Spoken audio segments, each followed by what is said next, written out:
climate change. For decades, these problems have been the center of world debate. During these debates, the West tends to look towards the US and Great Britain for answers and reversal of global warming. But at the other side of the world lies a nation which has just as much influence on the outcome of climate change as the big Western countries. China, the world's second largest nation with a population of 1.4 billion people. So how does China perceive this difficult situation? How much does the Chinese population know about the problems of global warming?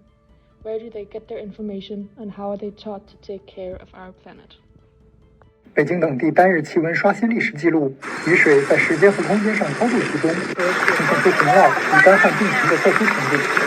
再加上台风、雷暴、风暴。Both of us, we are flying. We're flight attendants, so I think after COVID, I feel like the weather becomes quite bad compared to before. Yeah. So I think most of the reason just because of the climate change. Yeah. 极端成了2023年夏天的第一关键词。The ice become less and less. In the winter, it is colder and colder, and in the summer, it is hot and hot. We asked the Chinese citizens what they are told from the government to do personally to improve the climate. As a person, I can ride a bike instead of ride a car and other transported to protect the environment. You don't turn on all the lights in your house, and you just turn some lights off if you're not in the other room.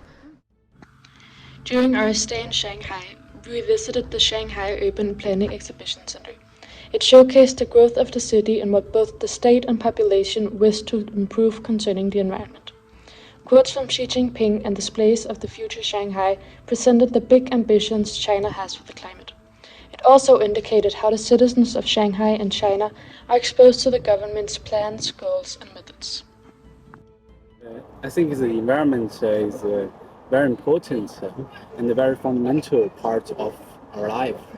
In my life, I can see the air, the water has been improved very much. The feeling of the climate being improved in the last 10 years is very consistent through the Chinese citizens, and here is an example of the Chinese primary news media CCTV emphasizing their large improvement. And lots of Chinese said we don't want to live this way any longer, we want to see the sun, and they send a message to the leadership of China that we want to change. And the leadership really understood this message, and they started the most amazing change. In 7 years, China has brought down pollution with the same urgency which it took 3 or 4 decades to do in Europe and North America.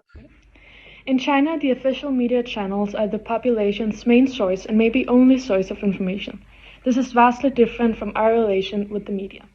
So what role does the media play, and how big is their influence in our understanding of international issues such as climate change?